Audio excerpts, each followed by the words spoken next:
नमस्कार, आप देख रहे हैं न्यूज 31 उत्तराखंड। मैं हूं आपके साथ नैना। चलिए शुरू करते हैं बागेश्वर बुलेटिन एक नए अंदाज में। बागेश्वर में जिलाधिकारी विनीत कुमार की अध्यक्षता में मुख्यमंत्री स्वरोजगार योजना के तहत आवेदन का इंटरव्यू लिया गया। इस दौरान डीएम ने मुख्यमंत्री स्वरोजगार योजना की जानकारी आवेदकों को दी। वहीं उन्होंने युवाओं को स्वरोजगार से जोड़ने की बात भी कही। साथ ही उन्होंने इंटरव्यू के लिए आए आवेदकों को स्वरोजगार योजना के लाभ की जानकारी भी दी है।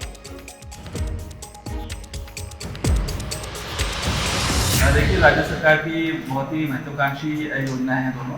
एक मुख्यमंत्री स्वरोजगार योजना और दूसरा जो पीरूल से ऊर्जा की जो हमारी योजना है, तो उसमें काफ़ी सारे आवेदन हमारे पास ऑलरेडी आ चुके थे और उसमें ही हमारी जो प्रोग्रेस है, लेकिन जितनी प्रोग्रेस हम लोग को हम सोच रहे थे कि उसमें आएगी, उस तेज़ी से उसमें प्रोग्रेस आ नहीं रही थी। तो उसी के लिए आज हमने यहाँ पे वर्कशॉप रखी थी, क्योंकि हमें लग रहा था कि शायद हो सकता है कि जो हमारे आवेदक हैं उनके पास जो है जानकारी का अभाव हो, जिस वजह से नहीं चल रहा हो। तो आज हमने उनको जानकारी भी दी है और साथ साथ में हमने उनके साथ संवाद भी किया है। उनके साथ जो दिक्कतें आ रही है उनको भी हमने नोट डाउन किया है और उनका किस प्रकार से निराकरण कर सकते हैं उसके ऊपर भी हमने चर्चा करी है। साथ साथ में आज हमने यहाँ पे, क्योंकि बैठक भी सारे अधिकारी भी यहाँ पे उपस्थित थे, तो उसमें हमने जो 4 आवेदन जिनकी सारी फॉर्मेलिटीज़ वगैरह पूरी हो चुकी थी, आज हमने स्वीकृति भी दे दी है। साथ साथ में कुछ डायरेक्शंस भी हमने दिए हैं हमारे प्रोसेस को इम्प्रूव करने के लिए। पहले तो हमने इनको ये बताया कि इनके लिए सभी जो विभाग है हमारे, जो भी इसमें इन्वॉल्व है, उनके लिए फिक्स टाइमलाइन हम लोग सेट करने जा रहे हैं, जिसमें उतने ही दिनों के अंदर जो उनके पास एप्लीकेशन होंगी उनका वो निस्तारण करें, जिससे समय पे हमारे जो आवेदन है उनकी स्वीकृति विभाग के द्वारा की जा सके। इसके अलावा कुछ इश्यूज जो है वो पोर्टल से रिलेटेड भी इश्यूज यहाँ पे बताए गए हैं, तो उसके लिए भी हम लोग जो है संबंधित हमारे जो डायरेक्टरेट है उनसे हम लोग एक पत्रालय करेंगे, जिसमें पोर्टल के इश्यूज को रिजॉल्व करने के लिए, पोर्टल को और ज़्यादा स्मूथ बनाने के लिए हम लोग उनसे आग्रह करेंगे। बागेश्वर जिले के गरुड़ में 81 यूके बटालियन एनसीसी की ओर से एनसीसी एप के प्रमाण पत्र परीक्षा का आयोजन किया गया। इस दौरान विकास खंड के 7 विद्यालयों के 236 कैडेट्स ए प्रमाण पत्र के लिए परीक्षा में सम्मिलित हुए। वहीं एनसीसी अधिकारी मोहन चंद्र जोशी ने बताया कि प्रमाण पत्र परीक्षा पास करने वाले कैडेट्स को केंद्र और राज्य सरकार की प्रतियोगी परीक्षाओं में अधिमानी अंक दिए जाते हैं। साथ ही उन्होंने अन्य प्रतियोगी परीक्षाओं में भी छूट मिलने की बात कही है। यूके बटालियन एनसीसी बागेश्वर के तत्वाधान में ये हमारे विकास खंड के लगभग 271 बच्चों की ये परीक्षा, ये प्रमाण पत्र की परीक्षा यहाँ पर संपन्न होनी थी, जिसमें से 236 परीक्षार्थी हमारे इस परीक्षा में सम्मिलित हुए। और ये परीक्षा छात्रों को इनके आगे भविष्य के लिए अधिमानी अंक विभिन्न प्रतियोगी परीक्षाओं के लिए बहुत महत्वपूर्ण होता है। जो साल भर पिछले 2 सालों में जो इनकी गतिविधियाँ विद्यालय स्तर पर या कैंप के माध्यम से इनने जो सीखा, उसका संपूर्ण प्रतिफल आज इस परीक्षा के माध्यम से इनको यहाँ पर अपना देने का अपना प्रयास कर रहे हैं। और इसके साथ साथ इन 2 वर्षों में इनको शारीरिक रूप से, मानसिक रूप से छात्रों को, कैडेट्स को मजबूत करने का प्रयास हमारी बटालियन के द्वारा इन कैडेट्स को किया जाता है। और इनके स्वर्णिम जो दिन होते हैं उनमें से एक ये एनसीसी के 2 वर्ष इनके आज संपन्न होते हैं। और इसका परिणाम जब आएगा अपने जुलाई अगस्त के महीने में, तो इनके परिणाम जो उत्तीर्ण होंगे तो आगे बी सर्टिफिकेट और सी सर्टिफिकेट के लिए तैयार। बागेश्वर पहुंचे भाजपा युवा मोर्चा प्रभारी राजेंद्र नेगी का कार्यकर्ताओं ने जोरदार स्वागत किया। इस दौरान 7 अप्रैल की तैयारियों को लेकर जिला पहुंचे भाजपा युवा मोर्चा के प्रभारी राजेंद्र नेगी ने कार्यकर्ताओं के साथ बैठक का आयोजन किया। वहीं राजेंद्र नेगी ने बताया कि आने वाली 7 अप्रैल को पूर्व सैनिकों को सम्मानित किया जाएगा। साथ ही उन्होंने कार्यक्रम में सैनिकों के परिजनों को भी सम्मानित करने की बात कही है। क्या क्या निर्णय लिए गए इस बैठक में?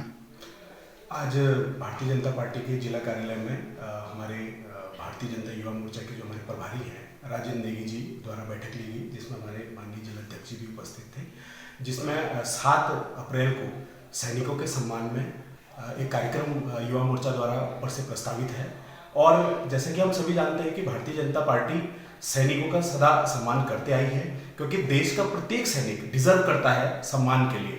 और हमने 2016 में हमारे आदरणीय जिलाध्यक्ष जी के नेतृत्व में पहले भी कार्यक्रम चौक बाजार में किया था और बहुत अच्छा वो कार्यक्रम रहा था। और जिस कार्यक्रम की झलक आज हमारे नेतृत्व में भी दिखती है और 7 अप्रैल को जो हमारा कार्यक्रम होना है सैनिकों के सम्मान में पूरे प्रदेश में 3, 4, 5, 6, 7 तारीख को यह कार्यक्रम होने हैं।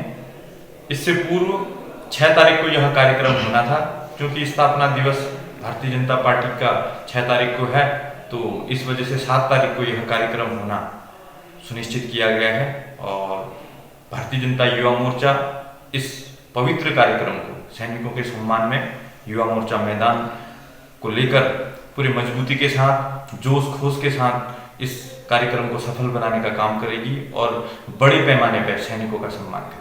आज अपने प्रदेश नेतृत्व के आह्वान पर भारतीय जनता युवा मोर्चा जनपद बागेश्वर के द्वारा जो अपने प्रदेश के अंदर आने वाले 6, 7, 8 को सैनिकों के सम्मान में युवा मोर्चा मैदान में कार्यक्रम को लेकर आज कामकाजी बैठक में अपने जनपद के प्रभारी के रूप में अपने प्रदेश के सम्मानित मंत्री राजेंद्र नेगी जी के द्वारा यहाँ पर कार्यकर्ताओं की बैठक ली गई, जिसमें हम लोगों ने तय किया है कि हम अपने जनपद के अंदर यहाँ पर सैनिकों का सम्मान एक बहुत अच्छे गर्मजोशी से हम यहाँ पर करेंगे, जैसे हमने पूर्व में भी सैनिकों का सम्मान यहाँ पर किया है।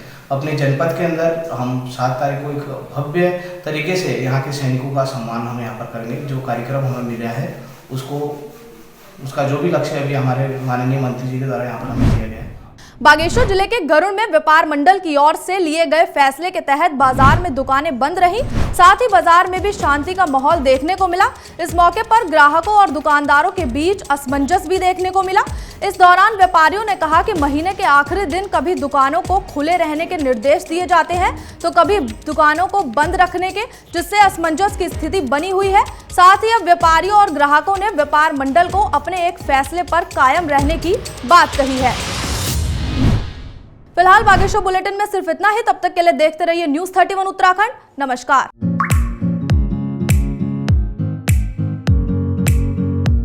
ग्रीनी सोलर एनर्जी लेकर आया है आपके शहर हल्द्वानी में एल्कलाइन वाटर प्यूरिफायर और सोलर एसी के साथ लाइट्स, जिससे आपको और आपके परिवार को मिलेगा नेचुरल मिनरल वाटर और 60 वॉट की लाइट्स में 6000 वॉट के बल्ब की जितनी रोशनी। तो अब आप भी पीजिए एल्कलाइन वाटर प्यूरिफायर के साथ प्रकृति जितना साफ पानी और घर लेकर आइए सोलर एसी और मजे लीजिए कम पावर कूलर जैसे एसी का, जो कि आपके इलेक्ट्रिक बिल को 80% तक कम कर देगा। जो वाटर इंटेक होता है 7 PS से ऊपर का वाटर बेस्ट होता है, जो हाइड्रोजन या नेगेटिव ORP के लिए ORP को अच्छा करता है, तो उसी के लिए एल्कलाइन के बहुत सारे फायदे हैं। सोलर एसी के साथ ही लाइट्स और एल्कलाइन वाटर प्यूरिफायर के लिए आज ही संपर्क करें। देवगुरु एंटरप्राइजेस, 3 पानी रोड, हल्द्वानी, नैनीताल। अधिक जानकारी के लिए कॉल करें 9760167090 पर।